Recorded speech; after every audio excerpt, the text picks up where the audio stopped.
Chapter 8. Thinking in the Certain Way. Turn back to Chapter 6 and read again the story of the man who formed a mental image of his house, and you will get a fair idea of the initial step toward getting rich. You must form a clear and definite mental picture of what you want. You cannot transmit an idea unless you have it yourself. You must have it before you can give it, and many people fail to impress thinking substance because they have themselves only a vague and misty concept of the things they want to do, to have, or to become. It is not enough that you should have a general desire for wealth, to do good with.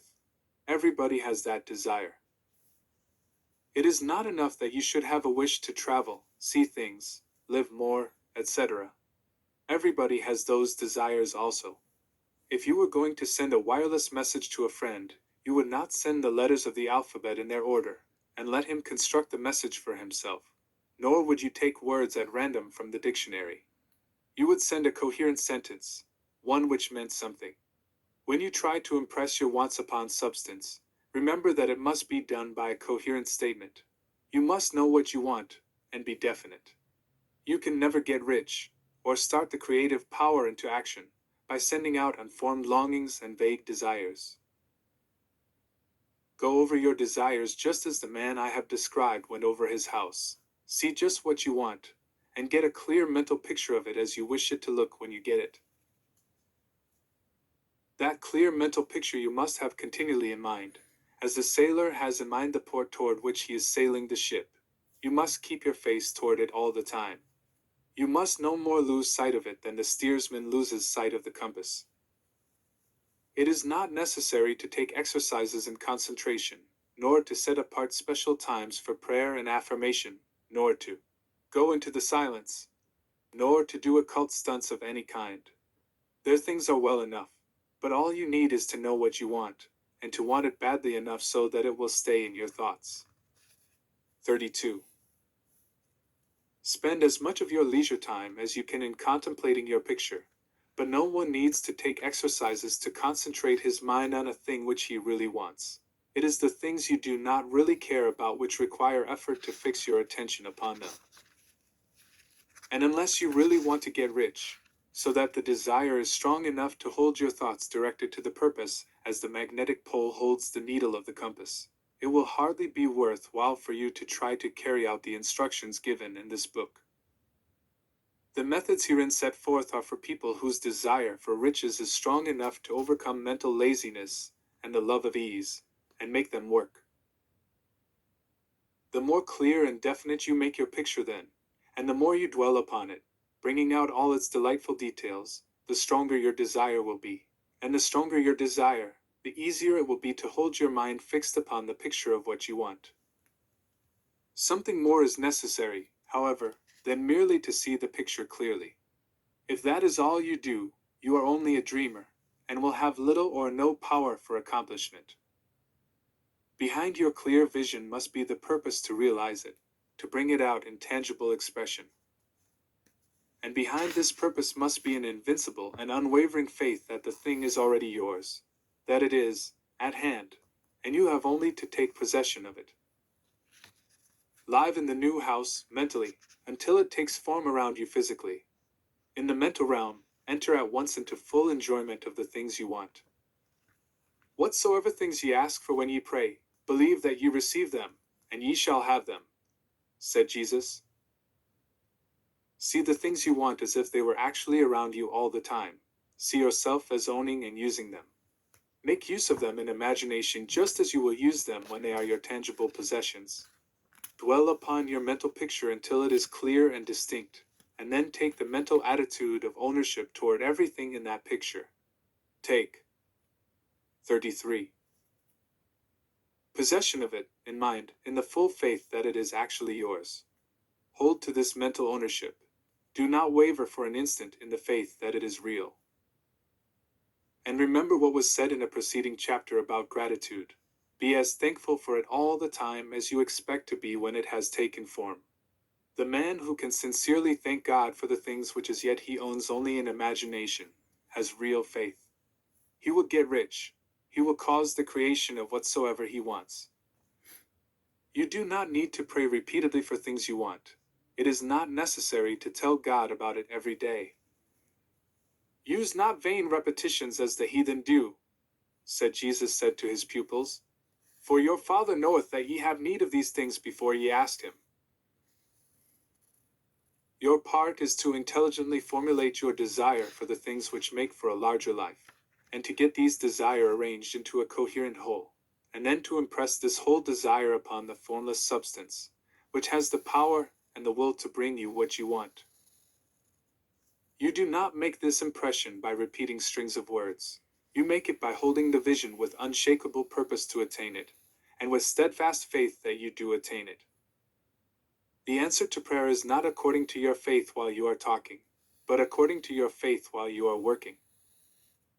You cannot impress the mind of God by having a special Sabbath day set apart to tell him what you want, and the forgetting him during the rest of the week. You cannot impress him by having special hours to go into your closet and pray, if you then dismiss the matter from your mind until the hour of prayer comes again.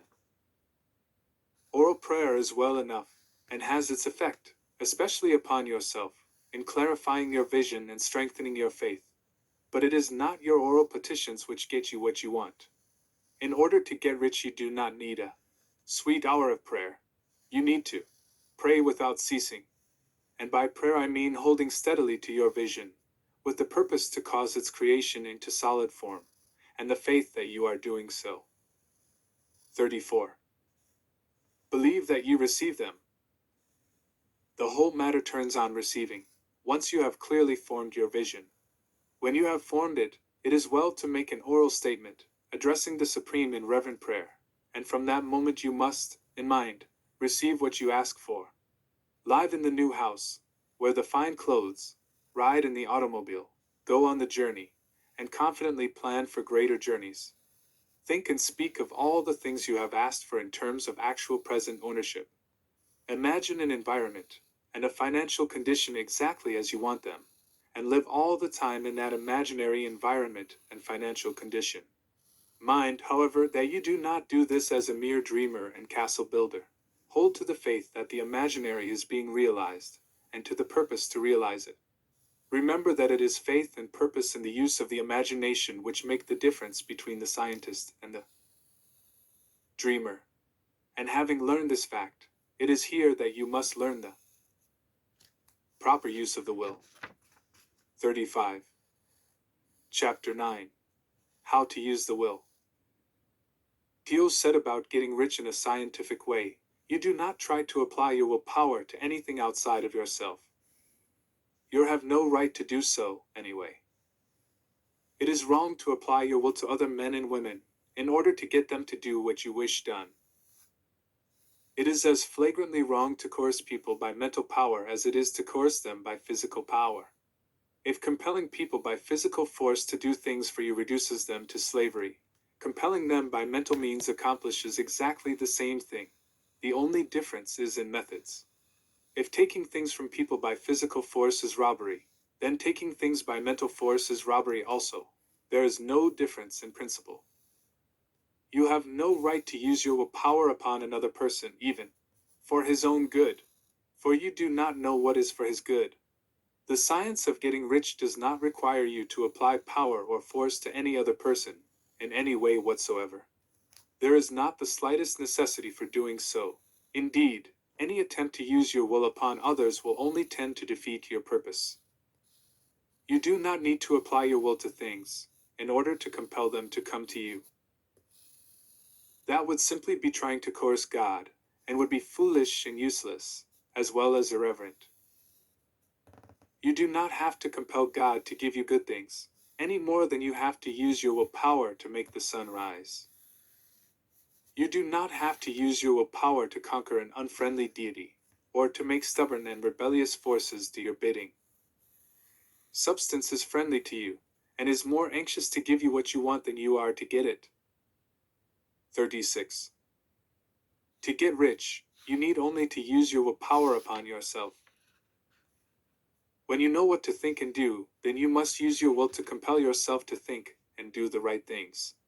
That is the legitimate use of the will in getting what you want, to use it in holding yourself to the right course. Use your will to keep yourself thinking and acting in the certain way. Do not try to project your will, or your thoughts, or your mind out into space to act on things or people. Keep your mind at home. It can accomplish more there than elsewhere. Use your mind to form a mental image of what you want, and to hold that vision with faith and purpose, and use your will to keep your mind working in the right way. The more steady and continuous your faith and purpose, the more rapidly you will get rich, because you will make only positive impressions upon substance, and you will not neutralize or offset them by negative impressions. The picture of your desires, held with faith and purpose, is taken up by the formless, and permeates it to great distances throughout the universe, for all I know. As this impression spreads, all things are set moving toward its realization.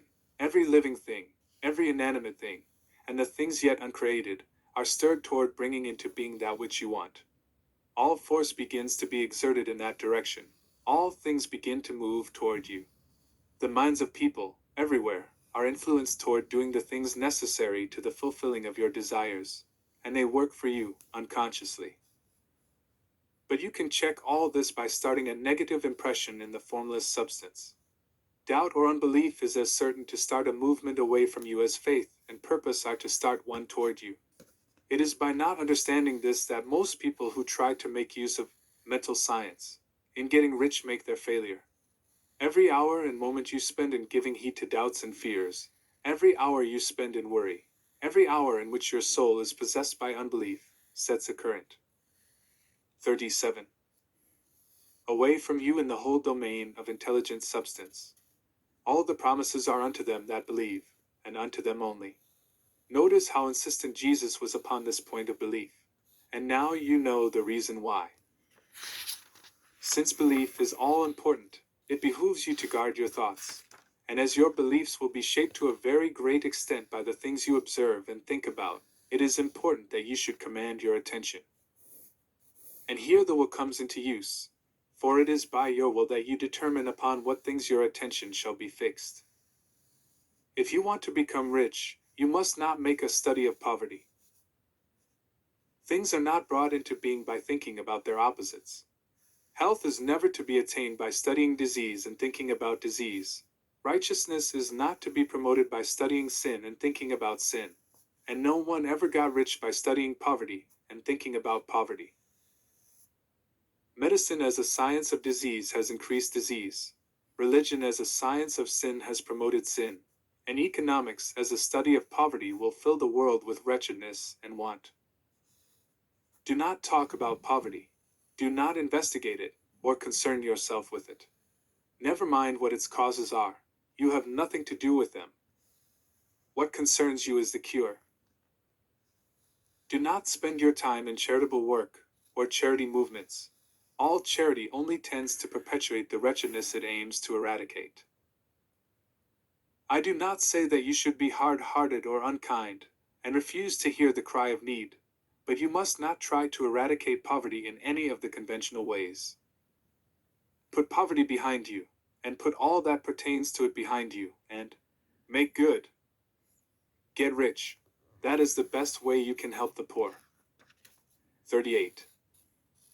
And you cannot hold the mental image which is to make you rich if you fill your mind with pictures of poverty. Do not read books or papers which give circumstantial accounts of the wretchedness of the tenement dwellers, of the horrors of child labor, and so on. Do not read anything which fills your mind with gloomy images of want and suffering. You cannot help the poor in the least by knowing about these things, and the widespread knowledge of them does not tend at all to do away with poverty. What tends to do away with poverty is not the getting of pictures of poverty into your mind, but getting pictures of wealth into the minds of the poor. You are not deserting the poor in their misery when you refuse to allow your mind to be filled with pictures of that misery. Poverty can be done away with, not by increasing the number of well-to-do people who think about poverty, but by increasing the number of poor people who purpose with faith to get rich. The poor do not need charity, they need inspiration. Charity only sends them a loaf of bread to keep them alive in their wretchedness, or gives them an entertainment to make them forget for an hour or two, but inspiration will cause them to rise out of their misery. If you want to help the poor, demonstrate to them that they can become rich. Prove it by getting rich yourself. The only way in which poverty will ever be banished from this world is by getting a large and constantly increasing number of people to practice the teachings of this book. People must be taught to become rich by creation, not by competition. Every man who becomes rich by competition throws down behind him the ladder by which he rises, and keeps others down. But every man who gets rich by creation opens a way for thousands to follow him, and inspires them to do so. 39. You are not showing hardness of heart or an unfeeling disposition when you refuse to pity poverty, see poverty, read about poverty, or think or talk about it, or to listen to those who do talk about it. Use your willpower to keep your mind off the subject of poverty, and to keep it fixed with faith and purpose on the vision of what you want.